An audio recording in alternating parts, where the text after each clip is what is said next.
Ow! Owie!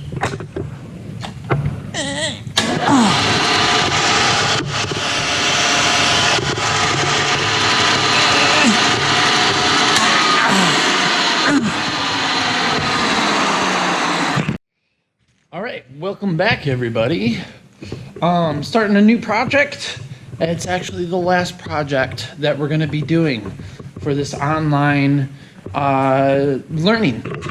Hopefully, it's the last one, and we're back in classes come fall. I believe we will be. It's my opinion. Who knows in this crazy world that we live in? But one thing that happens at this time of year into June is all these machines require some sort of maintenance. Now, each one is different. One thing these machines have in common is most of them run on electricity. The other thing is many of them have some sort of steel or flat metal surface. Okay, so I gotta go around every year and go through each machine. I open them up, I service them, I make sure they're running correctly, I sharpen the blades if they need sharpening, I replace the blades, I replace any belts, any lubrication like oil or grease, I'll add to the machines, and then I'll also put a film of protectant that goes over, I can't remember the brand name that I have, but it's basically a type of protectant that protects this metal. If you notice, you'll notice around the room there's some stains, like rust stains from people putting their hands. I don't know if you can see it on here. From people putting their hands. Here's a good one here. See this? That just tells me this machine wasn't cared for properly. So you can't really get those out. You can get some of it out, but a lot of that rust is deep into the pores. It is what it is. But I'm going to put a layer of protectant over them because they're going to sit here over the summer. And I want these machines to be healthy and ready to go come next year, school time. However, some of the machines, they require a little bit more than just your regular annual maintenance. They need to be serviced and they need to be fixed. These machines break down all the time. There are a lot of machines in this room, so they break. A lot of you in my classes probably have noticed that, oh, we can't use the planer today, it's broken. You know, and I spend a lot of time on the phone. I spend a lot of time in manuals. I get a lot of my answers just reading, opening up the manual and looking. Always go there first. That's my tip to you. But I usually end up with the manual, the phone, the machine completely opened up, trying to fix stuff, and usually I can get it fixed. I have yet had the need to call anyone in here, but I've serviced one, that one twice. There are about 7 machines in here that I have had to open up and actually fix because it had a broken mechanism or something in it. There was something going wrong. It wasn't operating correctly. So that's my job. That's my area. It's not just teaching. I have to maintain this area. This is my area. So one of the things is, one of the complaints in metals classes you saw in the beginning was this little on and off knob for this mill here. This is a vertical mill. You'll learn about that in metals. In metals, you learned about that. Only a couple of you got to learn it before or use it, but great machine. Well, one of the complaints was, well, it doesn't have a knob. Well, I had one of my TAs, they were working on it, and then COVID happened, and now I still have this knob here. It's just a piece of metal. The old one used to be a black, like, teardrop-shaped one, and you turn it, and it would turn it on or off.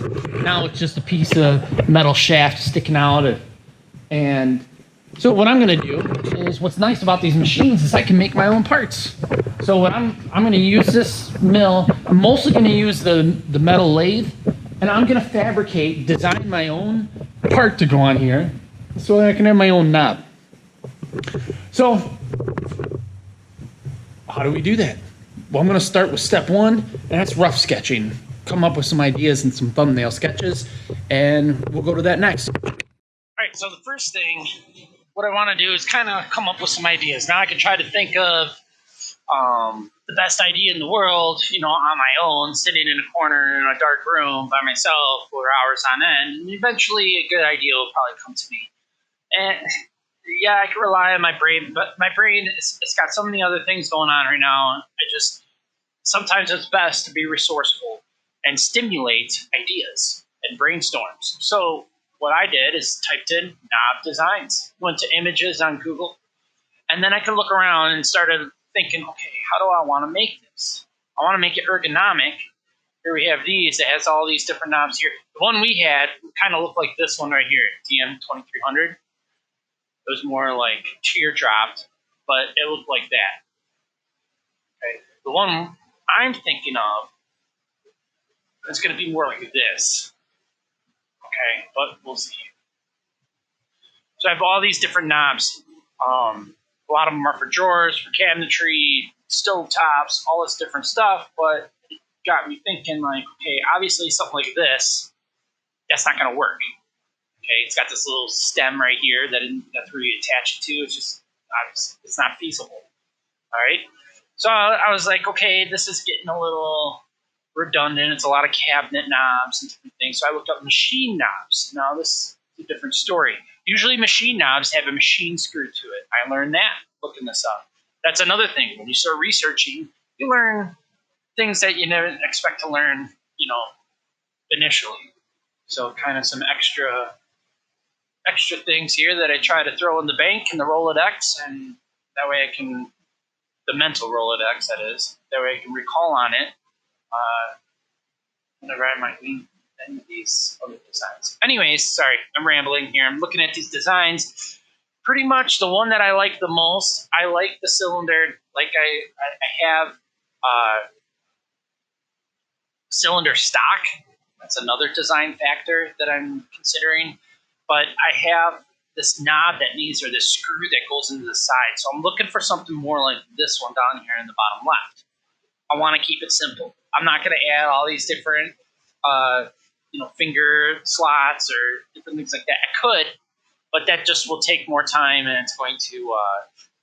I don't think it's absolutely necessary for what we're doing. I could add knurling, which you'll learn about that. That's what's on this side, which has this little grooves that it puts into the material, and it cuts little notches in there, and that way it gives you some grip.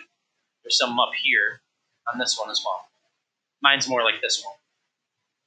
But I like this design, sort of.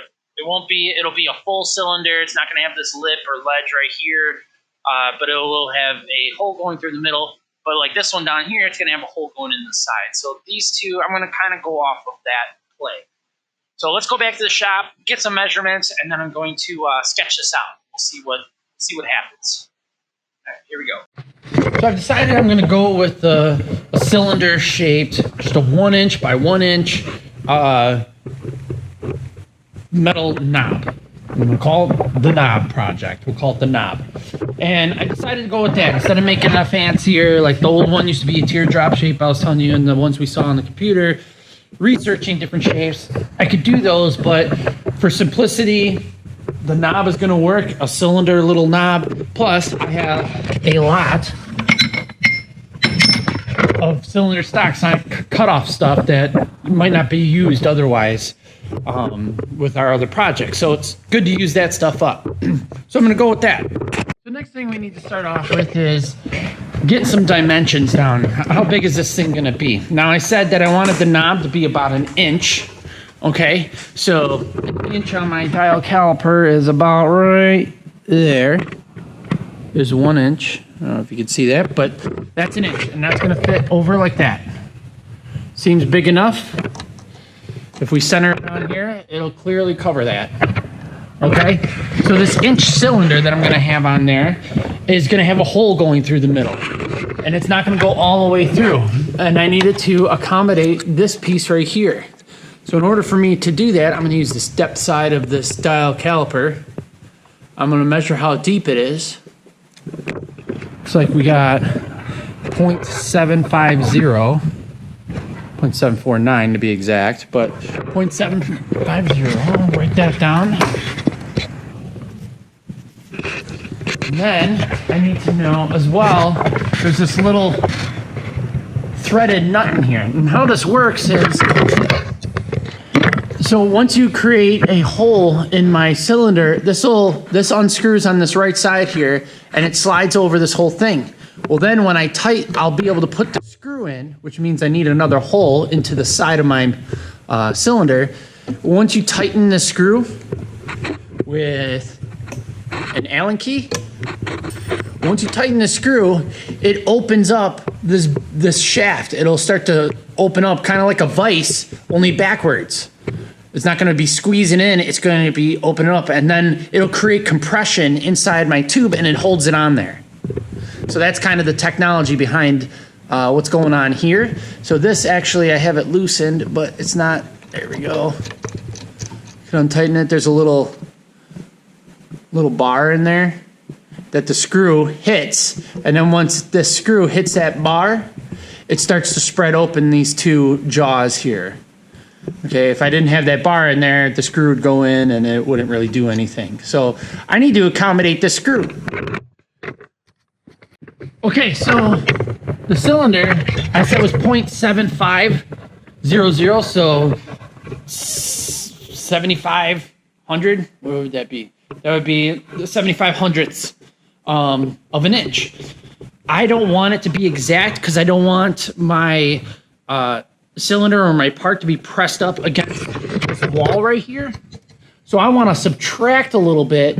That way it's not pressed all the way in here. That'll start to make sense as I start to design it, and you'll see what I'm talking about there. But pretty much, I'm going to minus a little bit out, like probably just 10 hundredths of an inch. So I brought it down to 0.68. All right, 0.684 is how deep I want this hole to go into my cylinder. I found some stock. I'm going to use this because it's been used and it's just waste. I can clean this end up. And I want a hole to go in here, but it only goes in 0.684. Added a 4 there. 684 thousandths is basically what it is. And it goes in here and it's going to stop. All right. I also need another hole like this for this threaded piece that goes into the side.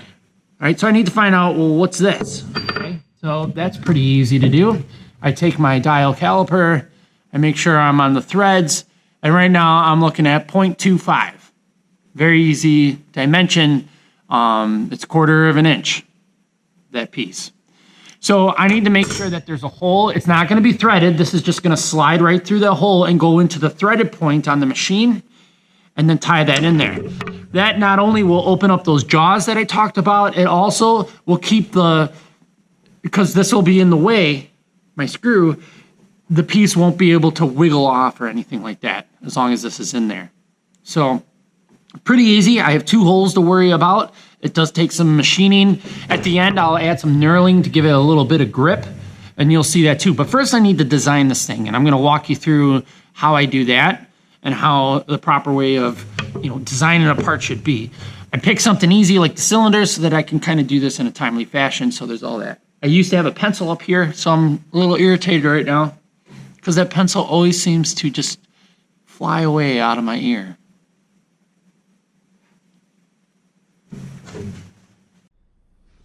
Found my pencil. Sometimes my hand tries doing some work for me without letting me know, and it set it down somewhere, and I found it. But, okay. Anyways, what I'm going to do is I'm going to start with an orthographic drawing where I'm going to take my piece, my chunk of metal. I'm going to imagine if I took it and looked at it straight on like that, what would that look like? Well, I know there would be a circle. And if it's the end, which I'm going to call the front, is actually going to be the back end, the part with the hole, there's also going to be another circle in the hole. All right, so I'm going to rough sketch this onto a piece of paper with a pencil, and then I'm going to go back to the computer and use SolidWorks to make it really nice and clean, and then we can do some other things with it as well, which I'll get to that. But, okay, so I draw a circle. How do we draw a circle? Well, I could use my hand or I could use a compass, all right?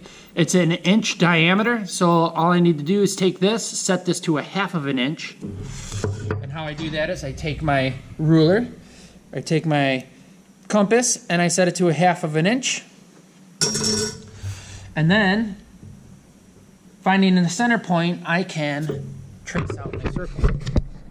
As you can see right here. Okay, this is an inch, 1 inch, This is the face. Right here is the next circle, which is actually at my hole. Kind of like this one's already made, only the hole doesn't go very deep, but it'd be like that. So if I was looking at this head on, okay? So I'm looking at it head on. I have this circle. I know that I wanted to keep this.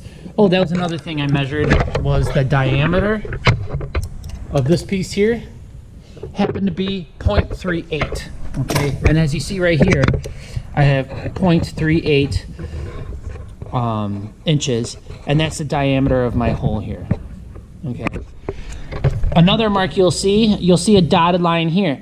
Dotted line on drawings, what that means is a symbol is that there is shape in here, but it's inside this structure. If it's a solid line, that means this is a line that you can see and is visual. But if it's a dotted line that you see on here, that means somewhere in this cylinder, but you can't see it, there's some geometry inside, okay? So if you look at it, I have this coming down here and this coming down here, ends up being 0.272, which you might not be able to see that, but 0.272, and that's the diameter plus a little bit more of our threaded shaft. So I did some thinking off camera here, obviously, because it takes a little bit, and it's kind of grueling to watch someone think rather than me just show you what my thought process I went through. Okay, so that's it looking down like there. I have my hole here, I have this other hole represented, and I have my overall shape. But that doesn't really tell me how deep this thing is. Okay, so I need some more views. This is just the front view. So if I took my shape, I'm looking at it from the front, and I wanted to look at it from the top, I would take this and go like this. So if I took this and imagine my design twisted up to the top, it would look more like a rectangle. Okay? I'm looking straight down on this thing, not on an angle, coming from this way. This is straight down. So imagine if we were looking at this cylinder straight down, it's the shape of a rectangle, which is different. Usually it would be, you think it's a cylinder, it's going to have some curves to it. When you're looking straight down on it, it offers straight lines and 90-degree angles. So that's what we have here. I made sure that my hole would be representative on the top portion if we took this and spun this so that we were looking down on it. Okay? It is still an inch, so this thing's going to have an inch diameter, but it's also going to be an inch deep. Okay? Here I have my dotted line representing my hole from my front view. And then I actually have a solid line. The circle here represents the dotted line down here, but now we're looking into that hole, and I have its width still represented down here, so I don't need to add more dimension lines or leader lines and dimensions to this. But I also know how deep the hole's going to go back, how deep we're going to drill this hole into our material. 0.684 is what I made it, and that came from the 0.75 that we initially measured. Okay? So we pretty much have everything we need, but this isn't standard form. We also provide one more view. This is a simple thing, so the two views would work to construct this, but you also want to do a side view. So if we were taking this, and yes, we twisted it up to see the top, now we're going to twist it to the side as if we were looking on the right side of it. But guess what happens? It actually, with a cylinder, it looks like a rectangle again. And right here we see, as if we took it on the side, now we don't really see anything. There'll be a little divot here, but this is our top hole so that our threaded piece can come in and then screw into that cylinder shaft. And that cylinder shaft enters here. We'll tighten the screw onto that, and then it'll open it up inside here, and it'll clamp onto our piece. And then we can take our piece and rotate it, and it'll turn the machine on and off. Okay, simply put, let's go build a digital prototype on SolidWorks. I'm actually going to do the work, and then I'll just bring you on the computer and show you what I came up with. All right, so I got a rough sketch down of what I have going on. I could go off with this rough sketch, but typically I go further. We go further when we go into designing things. Yes, a rough sketch is great. But you know what? If I gave my sketch to you, even though it's semi-formal, it has an orthographic drawing on there, all the dimensions and everything, if I just gave it to you today and said, here, go build this, you might have a hard time unless you knew me as a person and you knew my ins and outs and all this stuff. But you'd look at it and be like, Mr. White, I'm confused. And you'd have a lot of questions. So one thing we do to communicate better and more efficiently is we use design software. So we have SolidWorks, and all of you love SolidWorks, I know. But we have it here, and I'll show you. I already did that part. I came in here and started sketching it out. What was nice is having that sketch that I have so that I could use as reference. I'm not doing any measuring while I'm at the computer trying to find out, my dimensions of my part and where it is and all that. I do that, out in the field, out in the lab, get that, then I can come back to my office or to my computer, SolidWorks is, and start designing. I need to go back, and I will. I'm just zoomed out really far, but as you can see, coming into view here, I have my cylinder, and then we're starting out with the front view. This is how I drew this, actually. I sketched out a circle. So I gave a circle, gave it a radius of 0.5, so it has an inch diameter. And then after that, I extruded it. Extruded it means gives it a three-dimension shape. Here you take care of your 2D. On the front part that I showed you, 2D, I only take care of this circle, and then I extrude it to its depth, which is an inch. Then I can start adding the different characters to it and different geometries. So there's a hole going through here. I select it, it'll highlight it. It's highlighted as orange, and it's going through the middle of our piece. I use the hole cut wizard, which is up here on the top ribbon, and then that allows me to adjust the parameters so that I make it a hole that's in the center of this cylinder that's going through, and it's only going through a depth of 0.684. Okay, I did that hole first, and then it stops somewhere in here, somewhere in this base. Then I went to the top view, and I did the hole wizard again, and I was able to put a hole wizard in the middle. And this one, I made it stop halfway, so I only made it go to a depth of 0.5, but there's nothing in this dead space, so the hole just stops where my other cylinder starts, if that makes sense. My hole stops, so, sorry, my mouse is going everywhere, but watch my mouse now. See the part that's highlighted? That's where the hole stops, and then it stops on this cylinder right here, and then that's all just dead air in the middle. Okay? And then I also, on the end, added a 45-degree chamfer. All right? Mostly for decorative look. It takes out any sharp edges and just makes it look like a finished product. All right. So once I have that, then I can make a drawing. I did this all just making a part. I didn't have to do an assembly because it's all just one piece. And then I come up to new, and I make a drawing from part. From that point, then I can do an assortment of different views and angles, not just my orthographic view, which is resembled right here in this L of my drawing, but I can do also an isometric view, all from that one drawing. Or a part that I made. That's what's nice about SolidWorks. I don't have to come in here and recreate the wheel or this thing that I made. It uses the part, and it's able to project all of these different views from that part. That way, it's accurate as well. So here, if you looked at the front view, some different labels and things. So if a hole's going through, all the way through, you wouldn't see this kind of like hazard or this black and white interface right here. It would just be a solid, like eggshell white that we see here. And it would show as a hole going all the way through. If you ever see this black and white pattern, that's just telling you, and you just learn that through experience and me telling you, is that pattern signifies that the hole doesn't go all the way through. So if we look at our right side view, you can see the holes going through, and it stops right here. This little triangle end, that's actually the shape of our drill bit. The end, it has shape to it, but I'm only going to stop 0.684, and then the triangle portion obviously is going to dig in a little bit more, but it's clearly away from the surface of my the front of my piece, so I'm good. All right. If I look at the side here, I also have my hole going through.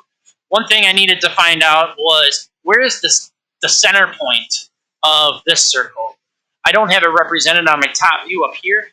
There's no center point. I don't know where that is. So I needed to signify that, and it's actually 3/8 or 0.38.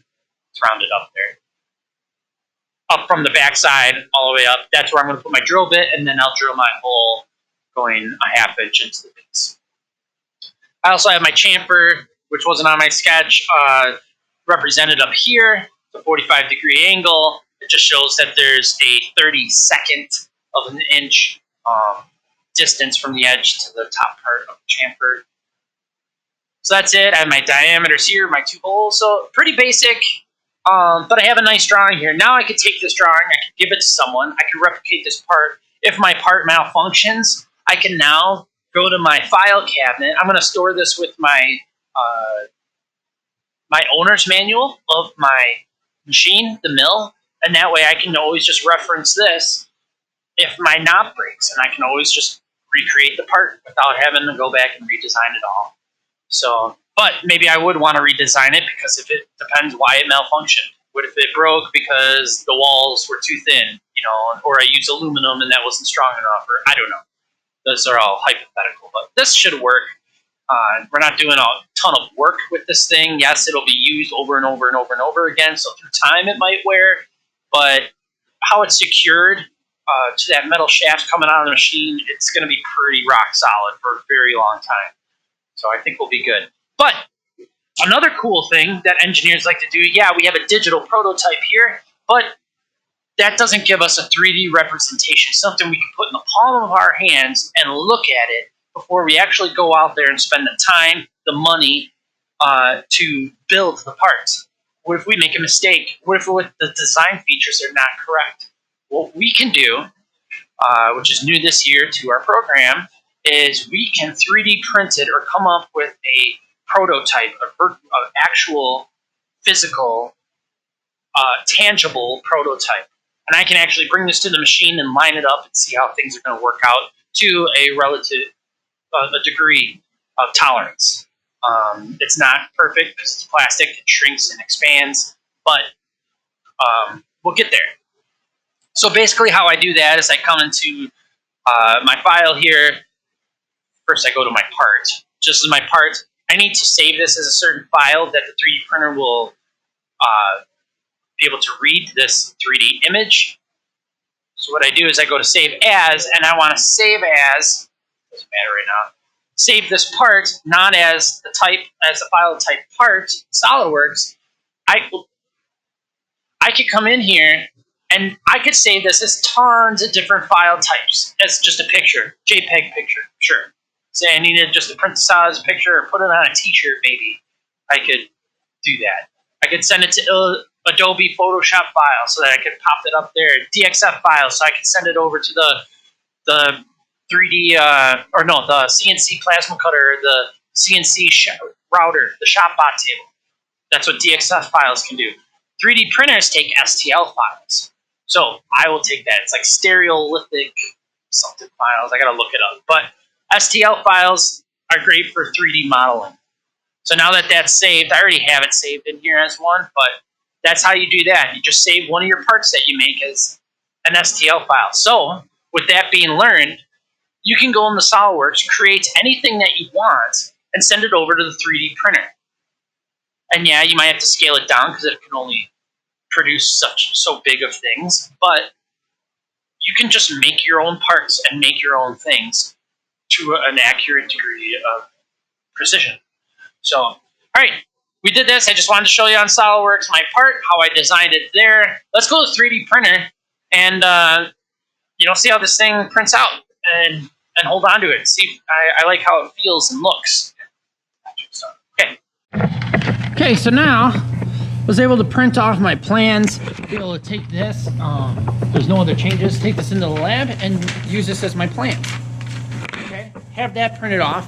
Also, what I did is I sent to this computer my STL file that we saved.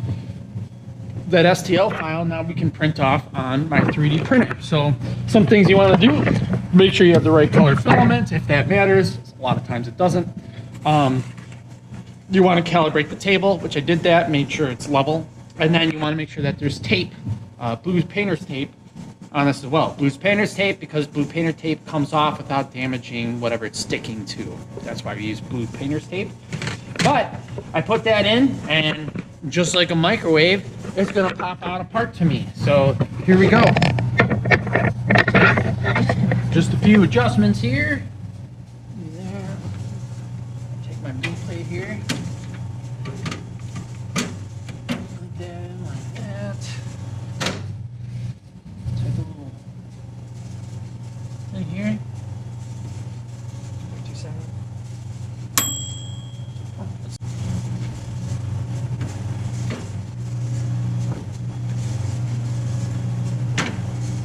the heck is that? That's not what I wanted. Let me try again. Hold on.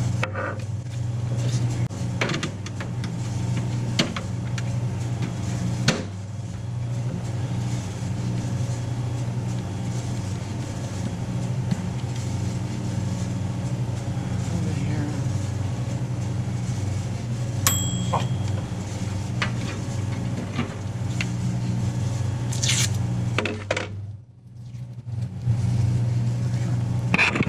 Alright, so now I have my part. It's in my hand. I can feel it. I can look at it. See if it's okay. Is this the right dimensions? Is this hole gonna line up in the right spot? Did I measure correctly? Yeah, it's a small little part. It's like, wow, it seems kind of ambitious to just for a small little part. Correct. But that's not the point of what I'm trying to show you here. When you're making complicated parts, or even if it's a part like this for a company or anything else, these are steps that they take to bring it to a board or a committee and say, hey, here's the part that we might mass produce and spend millions of dollars on, even if it's something this simple.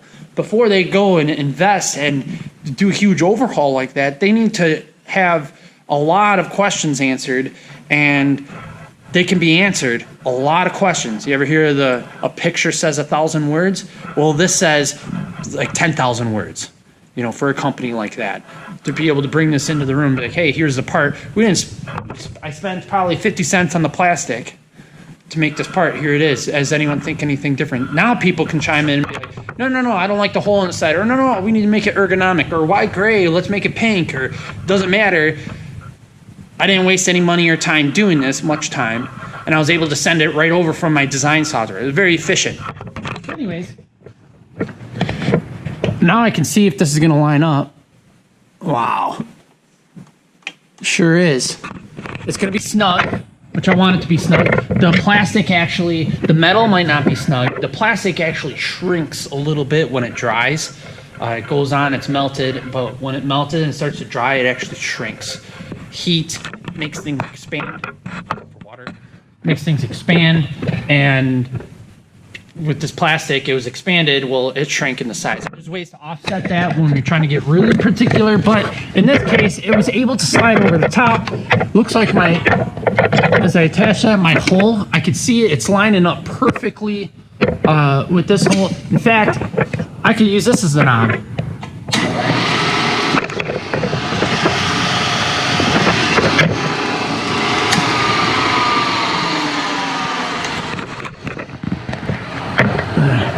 We'll get that off later.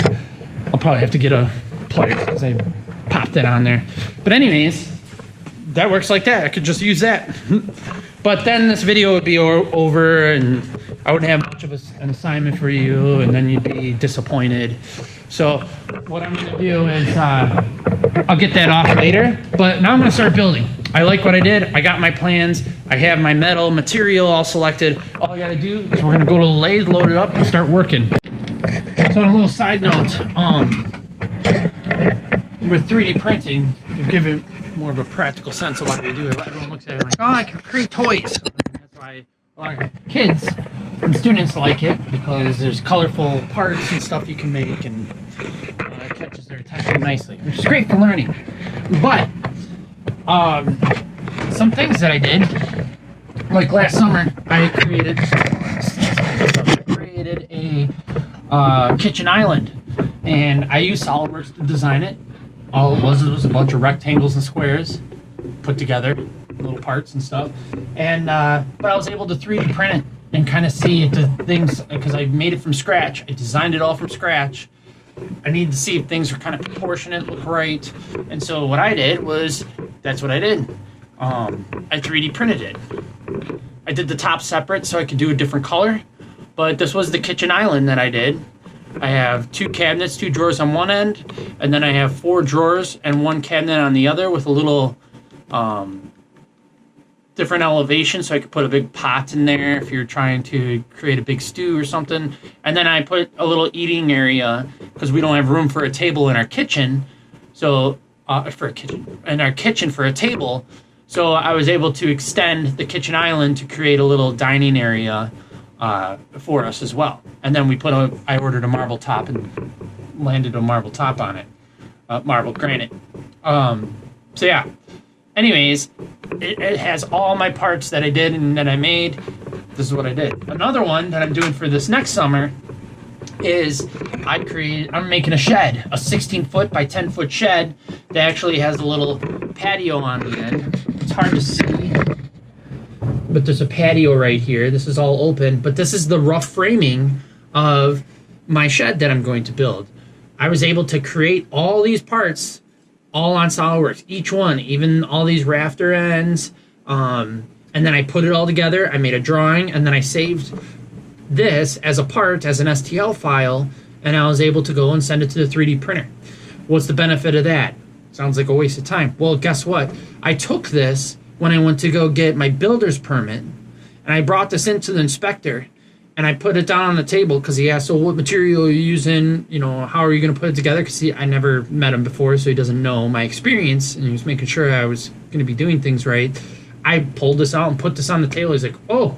I said, this is exactly what I'm building, exactly what I'm going to have to scale. It's going to be all 16 on center. My foundation's right here. I pointed to the part. I'm using 6x6, 16-foot green treated construction lumber. I'm going to use 3/4 inch tongue and groove plywood. I have a 4x8 deck section. It's going to get regular green treated decking. This post right here is actually 10x10. I'm using from a reclaimed barn. All this is 16 on center. All my rafters are going to be 2x6s. I asked if that was okay. I also asked if my ceiling joist, which you can't see, it's on the inside here, if that could be 4 foot on center instead of every 2 foot or every 16 foot on center, which if you take construction, we'll learn what that terminology means. But he looked at it and said, no, you build it like this. He said, I don't even have to come out there. He's like, it looks perfect. So for me communicating with him, instead of me pointing fingers, because we have different terminology and stuff, he's used to talking to contractors all the time. I'm used to talking to students. So there was a little bit of language barrier on things because he was using words I didn't hear of before. Allowed for easier communication. I was able to just point and talk about certain parts of my shed, showed him how I was orientated in my property, and bingo. So this is great, especially on the job where you can just show people. I could tell you something 20 different times in 20 different ways and you still might not get it, or I could just show you once and you'll get it right away. So that's that. All right, here we are once again at the metal lathe. I use this a lot. I like it.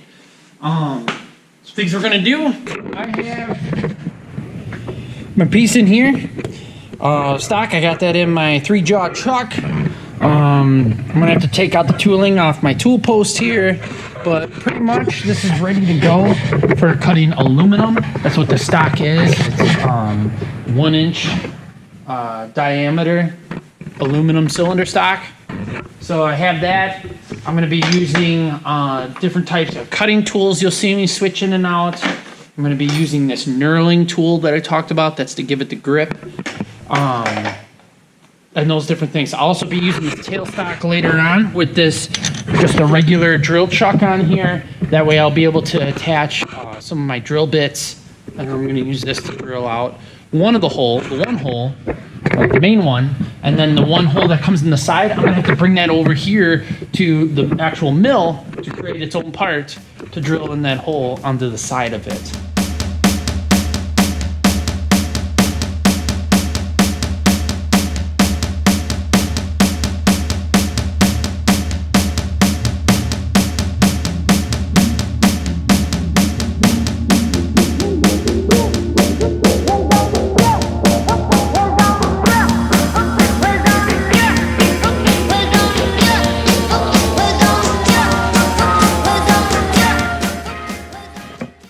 Okay, what you saw right there is I was cleaning this up And what that's called is surfacing, when you're surfacing material. So surfacing is just cleaning up the main surface on a lathe.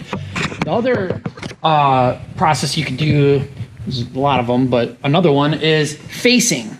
And what facing is on a lathe is where we're actually going to not clean up the surface here, but the face of it, the front part. So I'm going to move this tool post around and then get it so that I can clean up this front part here. So here we go.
Okay, I have most of what I want to do on the lathe pretty much done. I did the knurling first. I should have waited to do the knurling before I put my hole into the side. It's not the end of the world. Still can finish it, but I'm gonna leave it attached right now. That way, the reason why it's a problem is because I can't clamp on here, otherwise I'll ruin my knurling effect. So I'm gonna leave it attached to the rest of this stock so that I can clamp this and I'll still be able to work and drill a hole into the side without messing up the knurling. So now I'm gonna move over to the mill. What I'm gonna do on the mill, which you'll see, is I'm gonna put the edge finder in. Basically, we're out in space here, and I need to find where this face to this edge is, and then where the edge of my cylinder is, and then I can use math to find out, or to be able to place my hole exactly where I want it, which I will use the plans to follow that, which are somewhere around here. But, so that's what you're gonna see as I move over to the mill.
is what this was called, has a little loose edge here that moves around, edge finder, and you keep it off center, and what that does is as you approach a surface, it starts to line up, and as soon as it goes off center, it'll bounce off, which you might have saw there, and that means you're dead on the plane that you're trying to line up with. And what we're trying to do is line up the center of this head, the point of this tip, to be right on the end. We can't assume that the tools or the cutting pieces are going to find that spot for us, so we have to use an edge finder to find that. Then I can use the dials on here.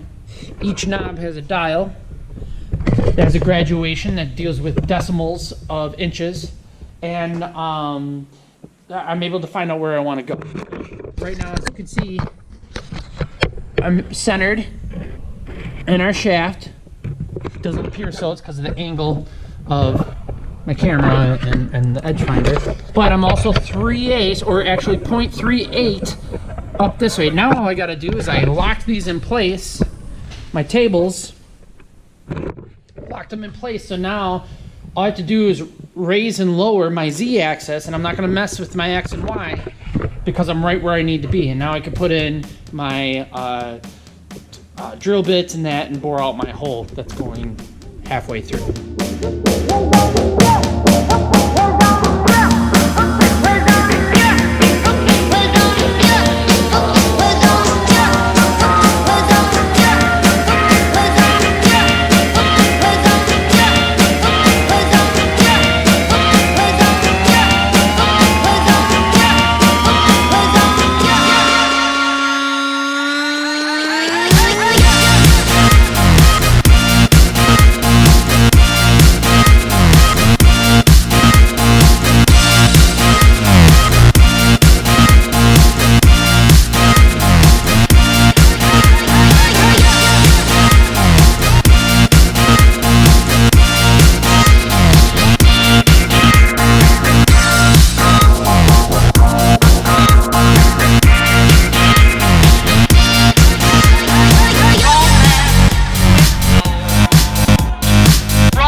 I was able to take this off and face the front surface like that. It looks very nice and perfect. My chamfer came through nice. If you can see this little rim around here, look at my knurling. I do have some marks from the jaw clamp that I made, but that's towards the back end, and a machinist would hate that. I'm not a machinist. I'm a tech ed teacher, and I do like using these machines. I can show people how to use them, but what we need here, this is going to be functional. It's going to work great. So it does have some imperfections near this bottom part, but you don't even notice them. So I'm going to put this on. I'm going to run the screw through here, and we're going to see if this part works. Does that look like my part? Let's see, let's get this oriented. There we go. Looks like my part to me.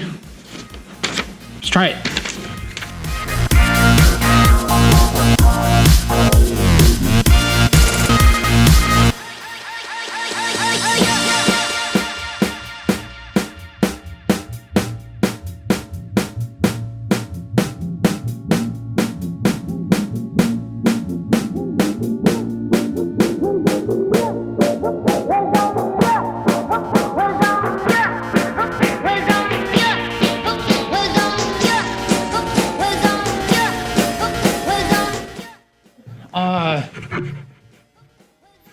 Some service things that I do throughout the summer. Little touch-ups here and there, making the machines running nice and smooth and making sure that they function properly. When a student complains to me about a switch not working right, like you saw in the mill, I need to fix that. But when you have a fabrication lab like this, you can create all the parts that you ever would need. Now, if I was going to mass produce those, it would be a different setup that we would need. But obviously, you don't need to do that. That's done. Now I'm going to clean up, oil these, cover over them, and that'll be it for the year. So at the end of metals, that's where I wanted you at, where you can develop your own parts on SolidWorks, bring them over, make them know how to use the machines enough that you can generate the geometries that you want on the part and all that. Obviously, there was an extenuating circumstance here, so if you want to learn more, if you want more practice, yes, you'll get credit for doing metals this semester, but you can retake metals or take metals. That way you actually get experience with these, because that's where the heart of it, the value of that class comes in, or any of the tech ed classes, is being able, I could tell you how to do this all day, but if you're not able to use your hands and do it yourself, there's not much learning in the tech ed world that you're getting, because everyone's bodies work differently, your hands move differently, you see things differently, and when you create or build or do things in tech ed with your hands, that really solidifies a lot of learning that goes on. So obviously I can't give you hands-on experience with this machine, but if you retake the class, you'll get it, so it all depends on your schedules as well. Other than that, thank you for watching these videos, and it was a pleasure having you in class. Next year, I look forward to seeing all your faces. Unless you're a senior, then good luck out there. And yeah, so have a good summer. See you all later. Signing off.